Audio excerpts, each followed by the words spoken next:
Hello students, today we are going to solve 19th numerical of previous year gate question.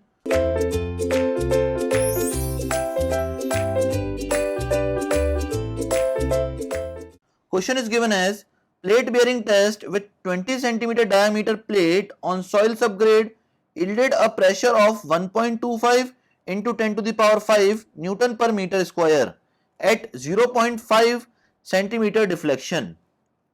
What is the elastic modulus of subgrade? Now we have to calculate the elastic modulus of subgrade. Now we know that delta will be equals to 1.18 P into A upon E. Here A is the radius of plate, so we have to calculate it by dividing the 20 centimeter diameter by 2. It will be equals to 10 centimeter, and we have to convert this value in terms of meter, so it will be equals to 0.1 meter.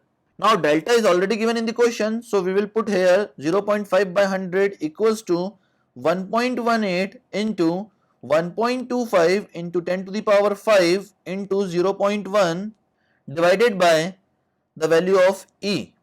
Now we have to calculate the value of E. From this equation, the value of E will be equals to 29.5 into 10 to the power 5 Newton per meter square.